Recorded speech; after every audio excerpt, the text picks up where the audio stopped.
இது மகிமை நேரம். கர்த்தரும் இரட்சகருமாயிருக்கிற இயேசு கிறிஸ்துவின் ஈடு நேச்ச இன்ப நாமத்தினாலே மகிமை டிவி நேர்களை அன்புடன் வாழ்த்துகிறேன். மகிமை நேர நிகழ்ச்சிக்கு உங்களை அன்புடன் வரவேற்கிறேன். நாம் தொடர்ந்து முடியவே முடியாது என்ற தலைப்பின் கீழே தியானித்து வருகிறோம். இன்றைக்கு வசனம் சொல்கிறது, யோவான் 14:6 அதற்கு இயேசு, நானே வழியும் சத்தியமும் ஜீவனாயிருக்கிறேன், என்னாலே அல்லாமல் ஒருவனும் பிதாவினிடத்தில் இரான் என்று சொல்லி குறிப்பிடப்பட்டிருக்கிறது. அப்போ அவரே வழி. அவர் இல்லாம பிதா இடத்துல நம்ம போக முடியவே முடியாது. அவர்தான் வழி என்று சொல்லி வேதம் நமக்கு கற்றுத்தருகிறது. ஸோ இன்னைக்கு எங்கேயாவது நம்ம செல்லும் பாதை நம்ம போய்கொண்டிருக்கோம். அப்போ அந்த பாதை தெரியவில்லை, நம்ம போற பாதை சரியானதா என்று தெரியவில்லை என்றால் நாம் எப்படி இருப்போம்? ஒருவேளை நம்ம நண்பர்கள் வீட்டில் நம் உறவினர்களை பார்ப்பதற்கு செல்லும் போது ஒருவேளை வழி தெரியாமல் நின்று திணறி நின்ற சம்பவம் எல்லாம் நாம் நினைத்து பார்த்தால் வேடிக்கையாக இருக்கும். பாருங்க, நாம் இன்றைக்கு வழி மாறி போகிறோம் என்றால் நிறுத்தி யாரையாவது நாம் கேட்போம், இந்த ஊருக்கு செல்ல வேண்டிய பாதை என்ன என்று சொல்லி கேட்போம். அப்பொழுது அவர்கள் சொல்லுவாங்க. அது மாத்திரமல்ல, அவர்கள் சொல்லி தருவதோடு, இல்லை நான் போறேன், என்ன ஃபாலோ பண்ணிட்டு வாங்க அப்படின்னு சொன்னா எவ்வளவு சந்தோஷமா இருக்கும்.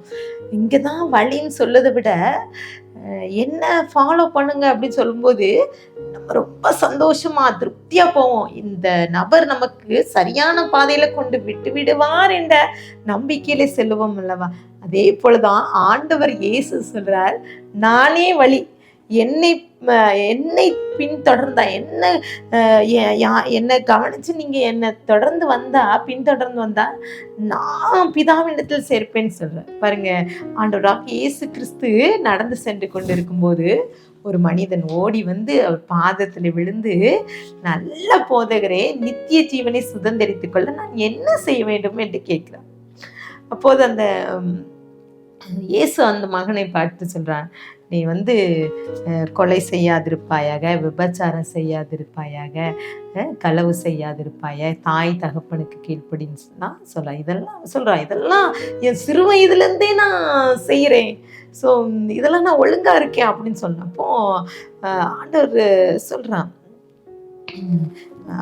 மார்க்கு 10:21 பாருங்க, இயேசு அவனை பார்த்து அவனிடத்தில் அன்பு கூர்ந்து, உன்னில் ஒரு குறை உண்டு, நீ போய் உனக்கு உண்டானவைகள் எல்லாம் விற்று தரித்தினருக்கு கொடு, அப்பொழுது பரலோகத்தில் உனக்கு பெரிய பொக்கிஷம் உண்டாயிருக்கும், பின்பு சிலுவை எடுத்துக்கொண்டு என்னை பின்பற்றி வா என்று சொல்றார். பாருங்க, இன்றைக்கு அந்த மகனை பார்த்து ஆண்டவர் சொல்றாரு, நீ எல்லாத்தையும் வித்துட்டு வா என்ன, அப்போ நான் உனக்கு பரலோகத்துல பொக்கிஷம் உனக்கு இருக்கும்.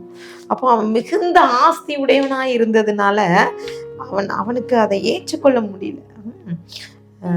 பாருங்க, அவன் அதை விற்க மனதில்லாம அவன் போயிட்டான். அப்போ ஆண்டவர் சொல்றாரு, மார்க் 10:21 அங்க குறிப்பிடப்பட்ட போல அவன் திரளான். அவன் குறை, தன்கிட்ட இருக்கிற குறைய அவன் தீர்த்து கொள்ள முடியவில்லை. காரணம், அவன்கிட்ட திரளான ஆஸ்தி இருந்ததுனால அதை அவனால இழக்க முடியல. பாருங்க பிரியமானவர்களே, இன்றைக்கு ஆண்டவர் உங்களை என்னையும் பார்த்து கேட்கிறார் என்றால், இதே கேள்வி, உன்னிடத்துல ஒரு குறை உண்டு என்று சொல்லி கேட்டால் நாம் அதை திருத்திக் கொள்ள நம்ம தயாராக இருக்கிறோமா? பாருங்க, ஆண்டவர் தான் வழி. பாருங்க, ஐஸ்வர்யவான் பரலோக ராஜ்யத்தில் பிரவேசிப்பது அரிது என்று சொல்லி சொல்றார். ஊசி அந்த துளையில கூட ஒட்டகத்தை நுழைச்சு விடலாம், ஆனா ஐஸ்வர்யவான் பரலோகத்துல செல்வது அரிது என்று சொல்லி ஆண்டவர் சொல்லுவார். பாருங்க, வேதத்துல போடப்பட்டிருக்கலாம், லாசரு அந்த கதையை பார்த்தீங்கன்னா, அந்த ஐஸ்வர்யவான் அவன் கொடுக்கறதுல அவன் திருப்தியா இல்லை, ஆனா அந்த லாசரு வாழ்கிறதுல திருப்தியாக வாழ்ந்தான். அதனால தான் அவன் பரலோகத்துக்கு செல்ல முடிந்தது. பிரியமானவர்களை, இன்றைக்கு இயேசுவின் மூலமாகத்தான் நாம் பரலோகம் செல்ல முடியும்.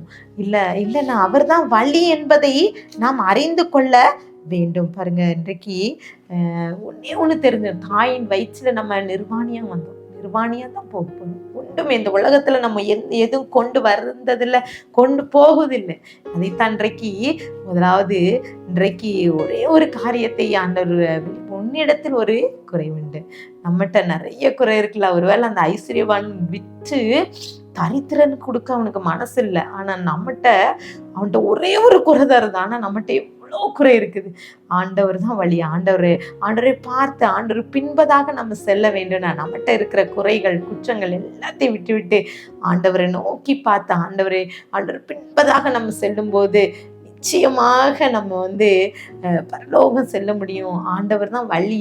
இல்லைன்னா அது மற்றபடி நாம் பிரவேசிக்க முடியவே முடியாது என்பதை இன்றைக்கு நாம் கற்றுக்கொண்டு ஆண்டவர் சமூகத்தில் ஒப்பு கொடுத்து ஜெபிக்கலாமா? அன்பின் பிதாவே, மே ஸ்தோத்திரிக்கிறோம். இன்றைக்கு ஏசப்பா, நீங்கள் தான் வழி என்பதை நாங்கள் கற்றுக்கொள்ள ஏசப்பா கிருபை தாங்க ஏசப்பா.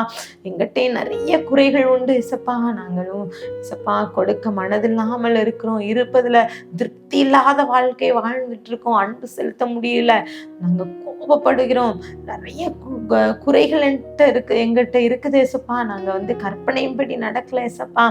அப்பா, இந்த நாளிலே எங்களை ஏசப்பா முற்றிலுமாக கழுவுகிறோம் அப்பா.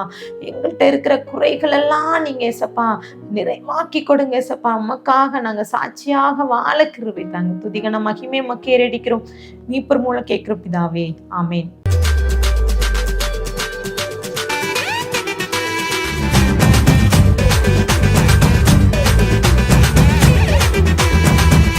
மகிமை மகிமை மகிமை மகிமை மகிமை